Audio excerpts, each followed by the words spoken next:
तो कैसे हैं आप लोग। तो स्टार्ट करते हैं बिना वक्त जाया किए हुए। और आज अपन लोग पढ़ने वाले हैं क्लास 10th एंड 12th का हिंदी व्याकरण। मतलब भैया अपन लोग का सिलेबस सेम है। 10वां और 12th क्लास का हिंदी ग्रामर दोनों सेम है। आप चाहे 10th का विद्यार्थी हो, चाहे 12th का विद्यार्थी हो, चाहे 9th का विद्यार्थी हो, चाहे 8th का विद्यार्थी हो, सबके लिए वीडियो है। और ध्यान सुनिएगा, लेक्चर सुनिएगा, तो आपको ना कहीं भी कोई चीज पढ़ने की जरूरत क्या है नहीं है। एक ही वीडियो में मतलब ये होगा कि रेगुलर आएंगे अपन लोग, तो एक ही वीडियो में जो बताएंगे ना एकदम नोट्स बनाते चलिएगा। और आपको हम पीडीएफ भी प्रोवाइड कर देंगे, आप वहाँ से पीडीएफ डाउनलोड कर लीजिएगा, या नहीं तो नोट्स बना सकते हैं। बहुत ही बेहद आसान तरीका में पढ़ने वाले हिंदी व्याकरण। शायद इससे पहले आप ऐसा कभी नहीं पढ़े होंगे। चलो स्टार्ट करते हैं बिना वक्त जाया किए हुए हिंदी व्याकरण। सबसे पहले आपका टॉपिक आता है हिंदी भाषा का विकास। हिंदी भाषा का विकास कैसे होगा, टॉपिक यही है भाई। हिंदी भाषा का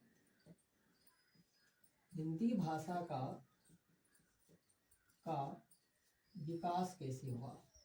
विकास, तुम्हारे गांव विकास पहुंचा है जी, तुम्हारे गांव विकास पहुंचा है। एक डायलॉग है, शायद देखा होगा, सुन रहा है विनोद, हाँ विनोद नाम का, सुन रहा है विनोद। चलो भाई, हिंदी भाषा का विकास पढ़ने वाले हैं। हिंदी भाषा कहाँ कहाँ से आया, तो स्टार्ट करते हैं शुरू से। अगर बात करें हम पूरे देश में कितने भाषा है, कितना भाषा है पूरा देश में, तो बात करें कुल मिलाकर के हिंदी, याद रखना, हिंदी विश्व की 3000 भाषाओं में से है। भाषाओं में से है भाई। हिंदी जो है ना एक भाषा है, और यह कुल मिला के बात करें 3000 भाषाओं में से एक भाषा हमारा हिंदी है। सोच रहे हो भाई, देख रहा है विनोद, कितना भाषा है, 3000 भाषा है, और इसी 3000 में से एक भाषा अपना हिंदी है। चलो भाई और आगे बढ़ते हैं। हिंदी भाषा का प्रारंभ, याद रखना, हिंदी भाषा का प्रारंभ 1000 ईसा पूर्व हुआ। सर 1000 ईसा पूर्व, भाई 1000 ईसा पूर्व उल्टा चलता था।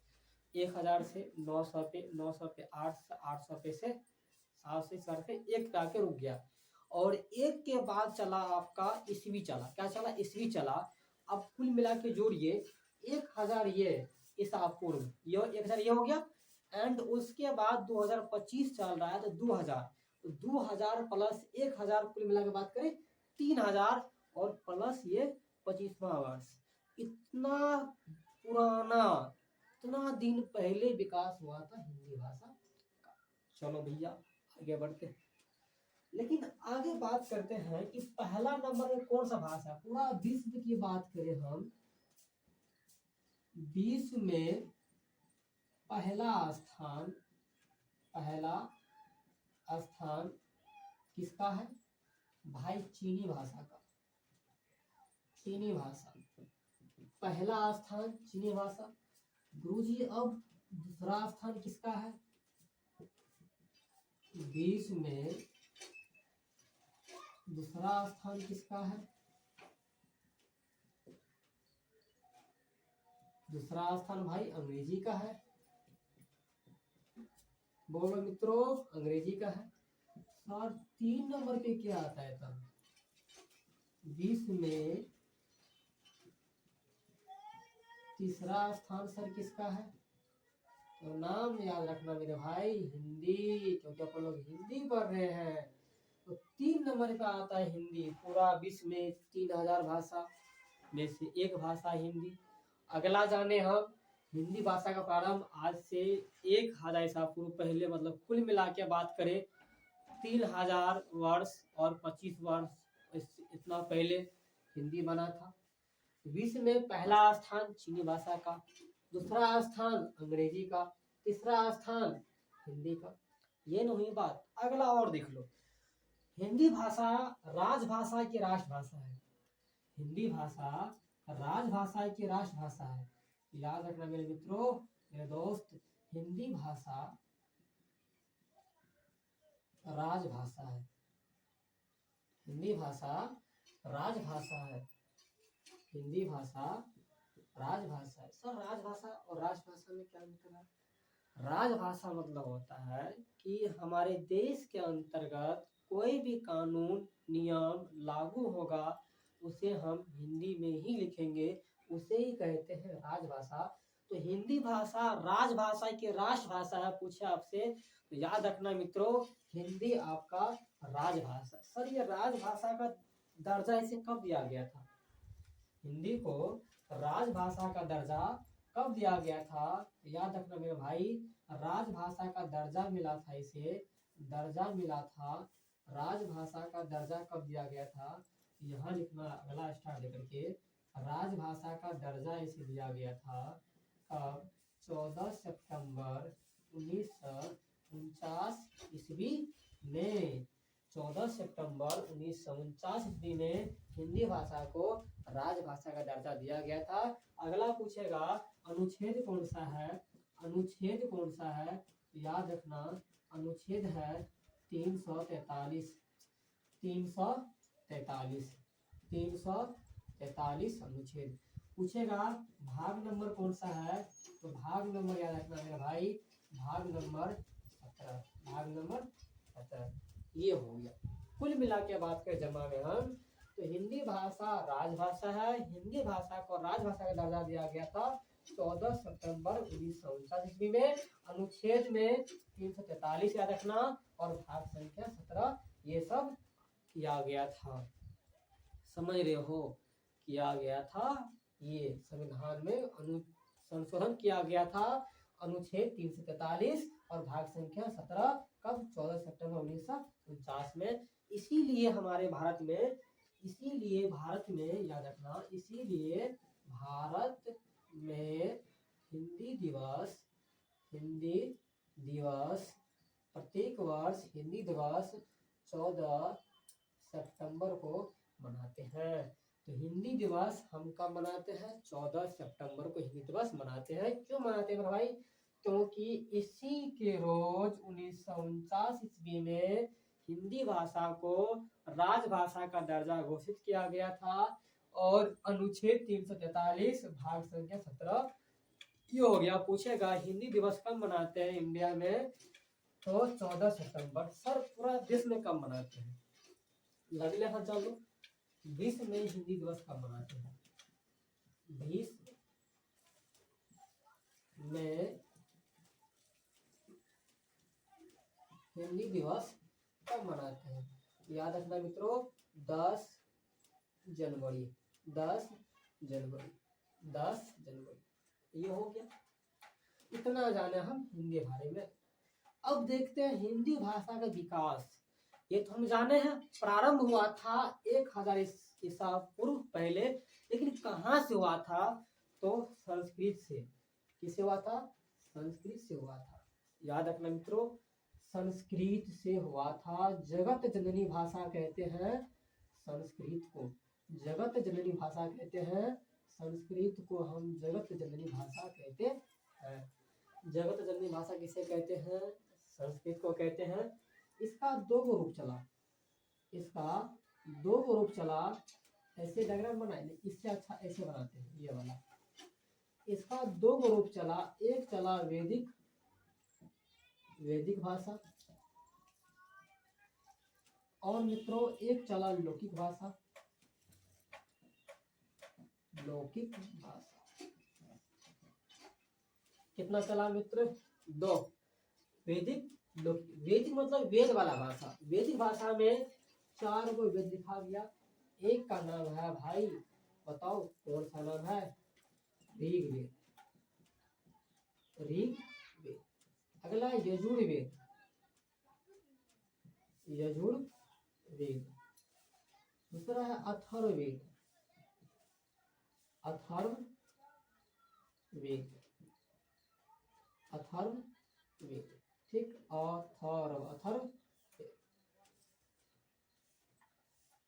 और उसके बाद चला सामवेद। सबसे पुराना वेद करे ऋग्वेद। सबसे प्राचीन वेद का नाम बताओ, ऋग्वेद। वेद लिखा गया है वैदिक भाषा में। वैदिक भाषा में इन भाषाओं का प्रयोग बहुत ही कम रहा, इसलिए क्योंकि बहुत भारी था, बहुत ही भारी था, तो इसका प्रचलन भाई यहीं तक छोड़ दिया गया। तो बात या लौकिक पर, लौकिक भाषा में याद रखना, इसी भाषा में रामायण और महाभारत, रामायण और महाभारत, रामायण और महाभारत लिखा गया है, महाभारत लिखा गया है। रामायण है आपका आदि महाकाव्य, रामायण को कहते हैं आदि महाकाव्य, आदि महाकाव्य, आदि महाकाव्य। और महाभारत आपका है महाकाव्य, महाकाव्य।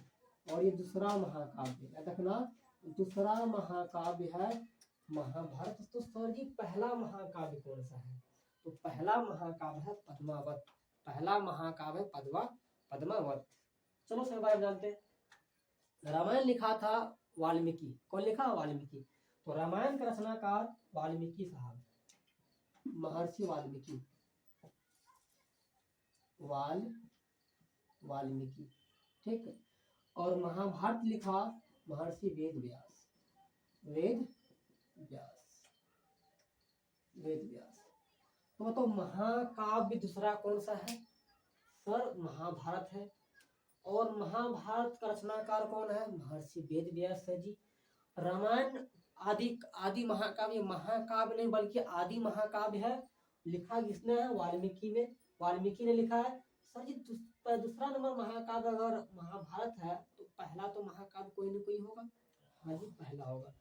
पहला महाकाव्य है आपका पद्मावत। लिख दें कहीं पर होगा तो लिख देंगे। सुनो, पहला महाकाव्य पद्मावत है, पहला महाकाव्य पद्मावत है। अब लौकिक भाषा आदमी को लगने लगा भारी, तो कहा भाई भारी लग रहा है तो क्या किया जाए? तो आया पाली भाषा। क्या आया? पाली भाषा। इसी पाली भाषा में बौद्ध धर्म का एक ग्रंथ है, बौद्ध धर्म का एक ग्रंथ है जिसका नाम है त्रिपिटक। क्या नाम है? त्रिपिटक। इसी भाषा में लिखा गया है। तो त्रिपिटक किस भाषा में लिखा गया है? पाली भाषा में। जब पाली भाषा लोगों को लगने लगा कठिन, तो भाई इसे चेंज कर दो। ठीक है कोई ना, चेंज करेंगे। इस भाषा के बाद आया प्राकृत। क्या आया? प्राकृत भाषा। प्राकृत भाषा में जैन धर्म का ग्रंथ है जिसका नाम है आगम। क्या नाम मित्रों? आगम। इसी में लिखा गया। कोई बात नहीं सर जी। अब कहा नहीं भाई ये भी बहुत ही कठिन है, हटाओ इसको भी। कोई ना, हटा देते। इसके बाद आया अपभ्रंश।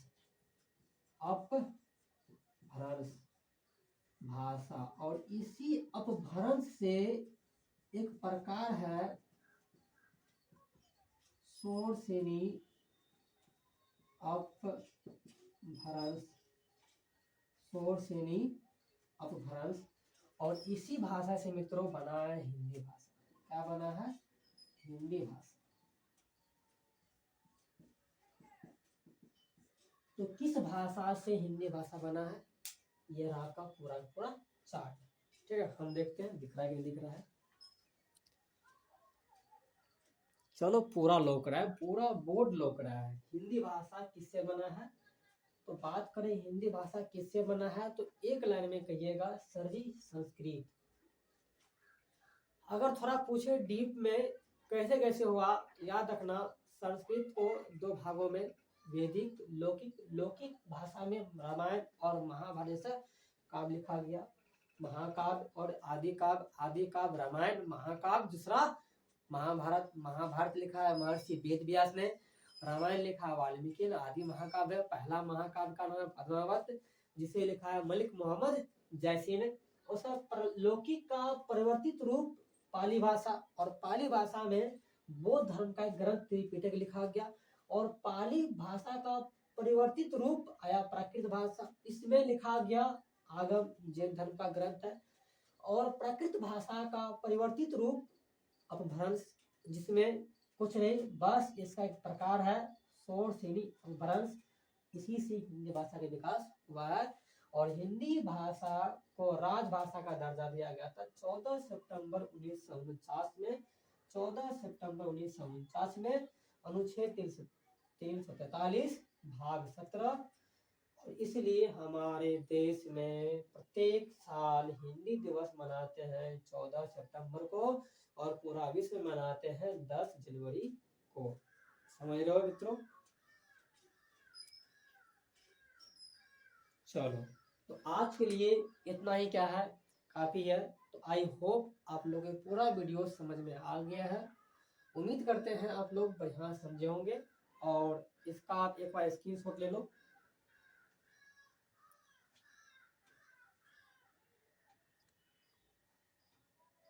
चलो जाते जाते एक छोटका शायरी सुनते हैं। कहाँ से लाऊं वो लफ्ज जो केवल तुम्हें सुनाई दे, कहाँ से लाऊं वो लफ्ज केवल जो तुम्हें सुनाई दे, दुनिया देखे चांद को मुझे तो बस तुम दिखाई दे। क्या बात है, क्या बात। चलो मित्रों, तो कैसा लगा शायरी कमेंट कीजिएगा।